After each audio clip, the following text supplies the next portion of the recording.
Thank you madam chairman. Time کا ذرا خیال رکھیے گا 10 منٹ. جی میڈم, شکریہ میڈم, آپ نے مجھے بات کرنے کا موقع فراہم کیا. اس ایشو پہ, مسئلے پہ کافی بحث چل رہا ہے. اس حوالے سے میں بھی یہ گزارش کروں گا, کیونکہ میرے سے جو بھی سینئر پارلیمنٹرین بیٹھے ہوئے ہیں اور جو باتیں میں نے سنی ہیں, ہر طرف سے یہ آواز آ رہا ہے کہ اس وقت ملک کی جو صورتحال ہے بہت سیریس ہے اور ہمیں سب کو مل کر اس کو بچانے کی اور اس کے تحفظ اور بقا کی ضرورت ہے. میڈم چیئرمین, میں اس حوالے سے یہ گزارش کرنا چاہوں گا کہ ہمارے اس ملک کو بنے ہوئے 62 سال ہو چکے ہیں. اس میں بدقسمتی سے 33-34 سال سے زیادہ عرصہ مارشل لاؤں کا رہا ہے, اور جس کے ذریعے اس ملک کی بنیادوں کو کھینچا گیا اور بہت بڑا نقصان ہوا.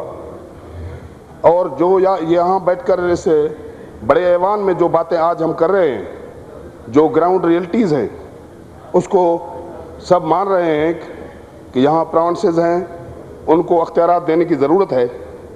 لیکن ان ڈکٹیٹر اور مارشل لاؤں کے زمانے میں جو پراونسز کی بات کرتے تھے تو انہیں کافر, ملک دشمن اور غدار کہہ کر جیلوں میں ٹھونسا گیا, اور مضبوط مرکز نظریہ اسلام کے نام پہ یہاں اپنا اقتدار کو توڑ دیا گیا.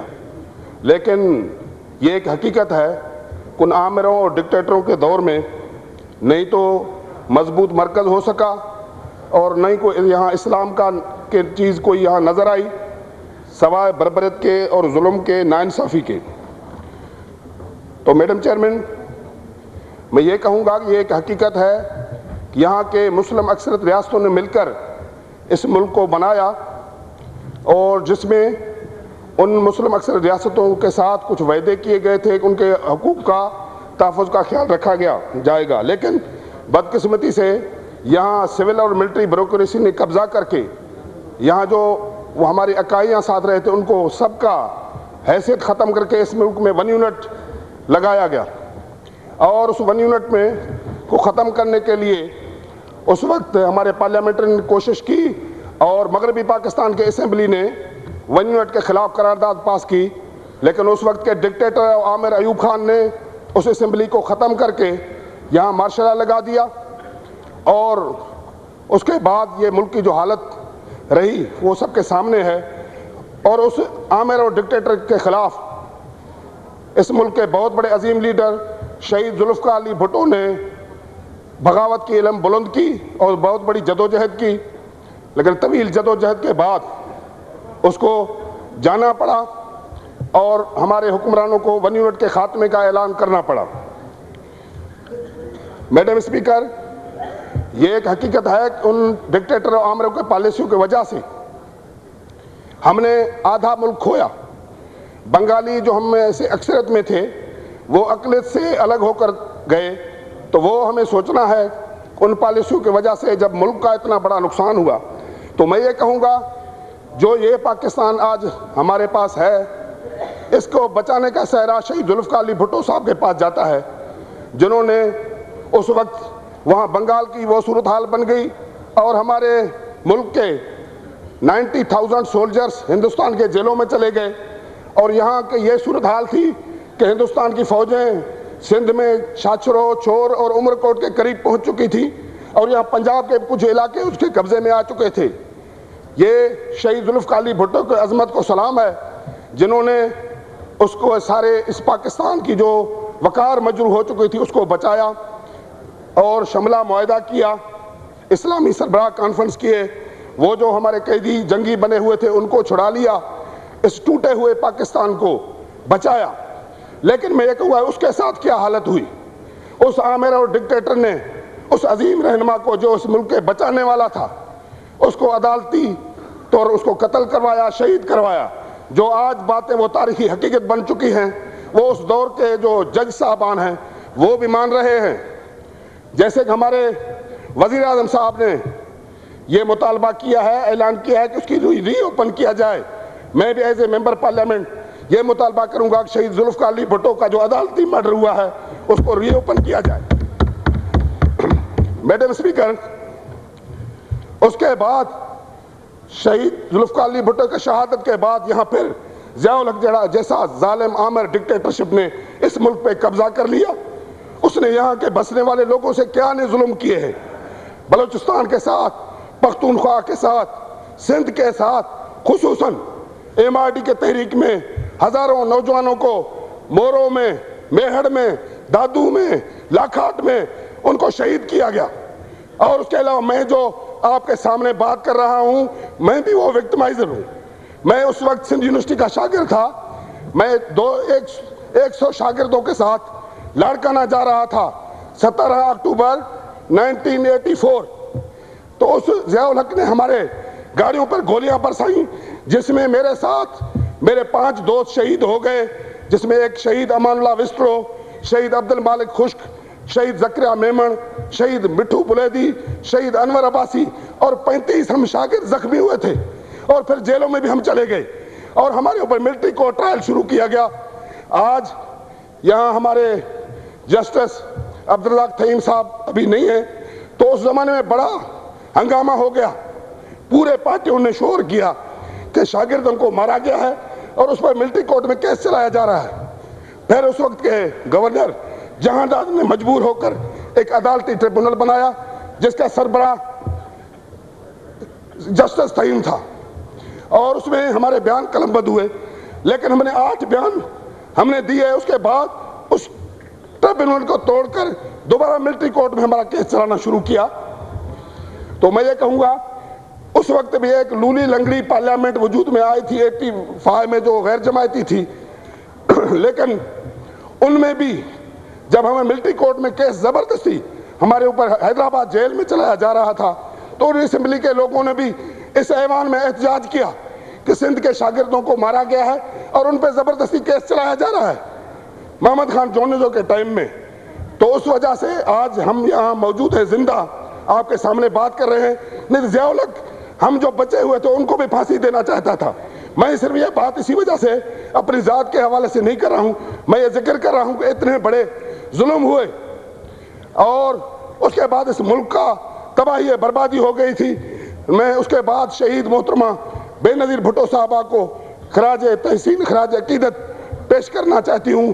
بھٹو صاحب کے بعد اس ملک کو بچانے میں ان کا بہت بڑا رول رہا۔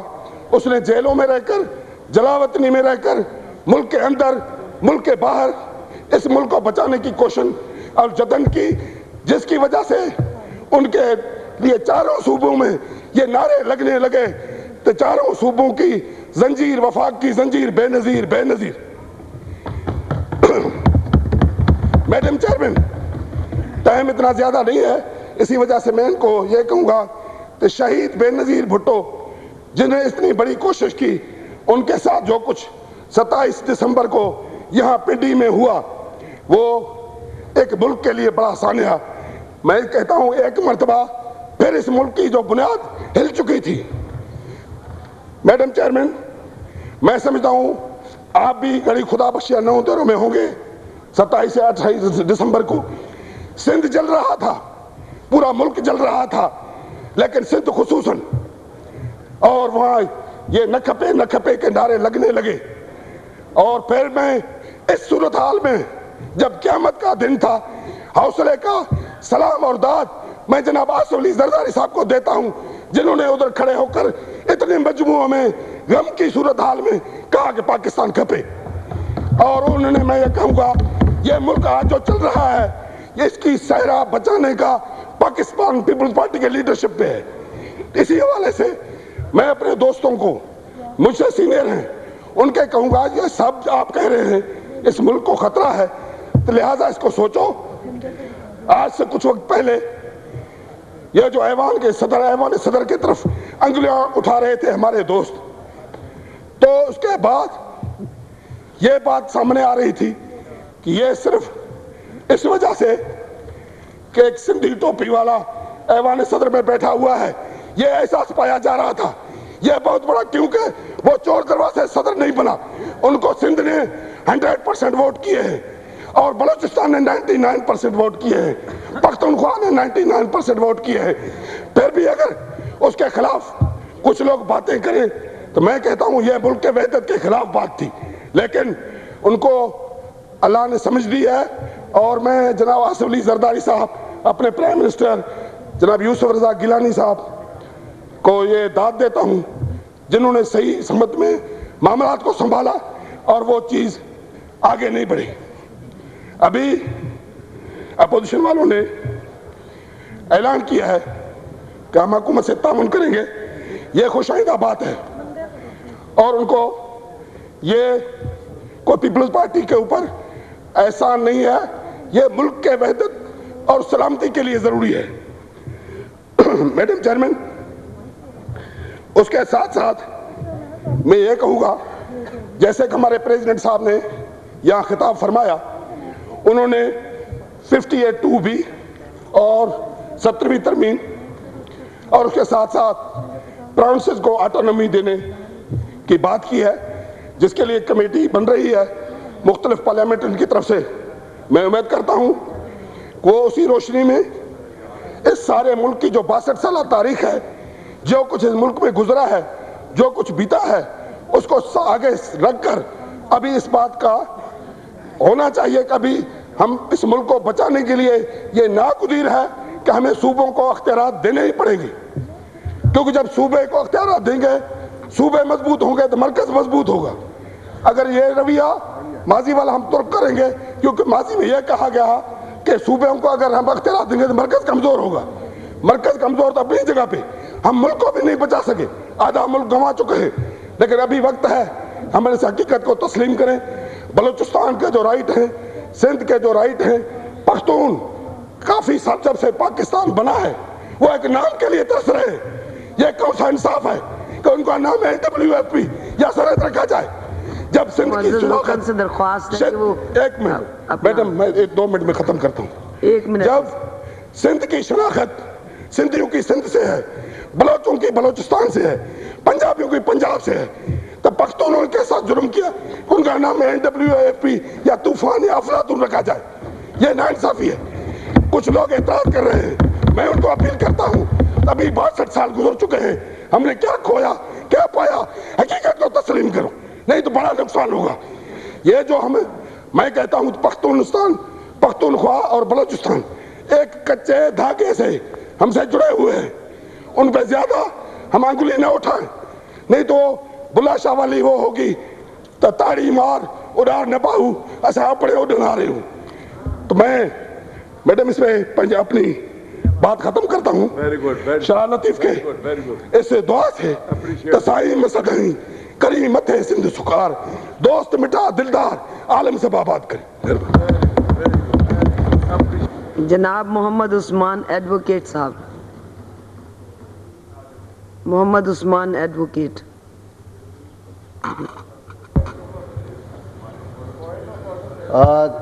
Thank you madam chairperson کہ آپ نے مجھے پریزیڈنٹ کے جو جوائنٹ سیشن میں خطاب کیا تھا اس پہ بولنے کا موقع فراہم کیا۔ ہم تھوڑا سا پاکستان کی تاریخ میں جائیں کہ ہم نے اس ملک کو کیسے بنایا